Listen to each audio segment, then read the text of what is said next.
తెలంగాణ ప్రజలకు నా కృతజ్ఞతలు తెలియజేస్తున్నా. మిత్రులారా, 10 ఏళ్ల తర్వాత పేదల సొంత ఇంటి కలలకు మళ్ళీ రెక్కలు తొడిగాం. ఆనాడు తెలంగాణ ప్రాంతంలో లక్షలాది మంది గ్రామాలకు, లక్షలాది మంది పేదలకు గ్రామాలలో, తండాలలో, గూడాలలో, మారుమూల పల్లెల్లో ఇందిరమ్మ ఇళ్లను అందించి 2004 నుంచి 2014 వరకు లక్షలాది పేదల సొంత ఇంటి కలను నెరవేర్చాం.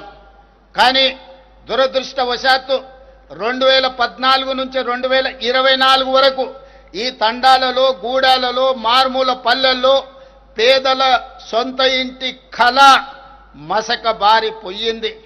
10 సంవత్సరాలు ఎదురు చూసిన పేదలకు ఈనాడు సొంత ఇంటి కళను నెరవేర్చడానికి ఇందిరమ్మ ఇండ్ల పథకాన్ని తిరిగి ప్రారంభించి ప్రతి నియోజకవర్గానికి 3500 ఇండ్లు, ఆ విధంగా దాదాపుగా 4,50,000 ఇండ్లను ఈనాడు పేదలకు అందుబాటులోకి తీసుకొచ్చి 22,500 కోట్ల రూపాయలతోని ఈనాడు ఇందిరమ్మ ఇళ్ల పనులను ప్రారంభించాం.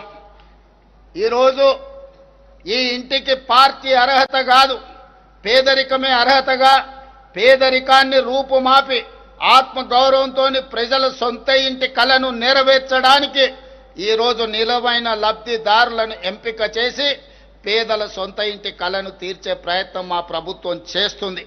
అందుకే ఇళ్ల కేటాయింపులో కోటాలు వాటాలు లేవు, ఇళ్ల కోసం కమిషన్లు ఇచ్చే కర్మ పేదలకు పట్టలేదు, నీకింత నాకింత దందాలు లేవు, ఎంపికకు పేదరికమే గీటురాయి.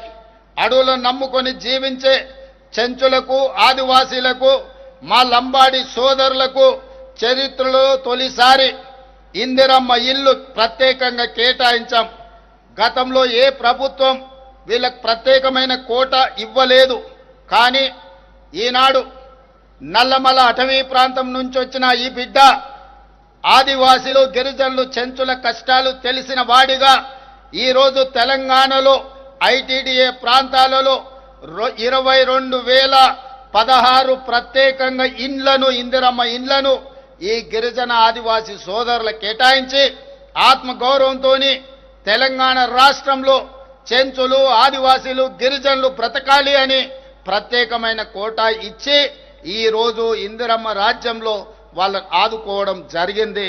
ఇది జరుగుతున్నందుకు, ఇది చేపట్టే అవకాశం నాకు అందించినందుకు తెలంగాణ ప్రజలకు నా కృతజ్ఞత తెలియజేస్తున్నా. సామాజిక న్యాయం కాంగ్రెస్ డిఎన్ఏలోనే ఉంది.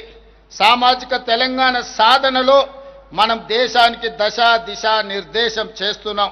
స్థానిక సంస్థలలో, విద్యా ఉద్యోగాలలో బీసీలకు 42% రిజర్వేషన్లు కల్పించే బిల్లులను ఈ ఏడాది మార్చి 17న రాష్ట్ర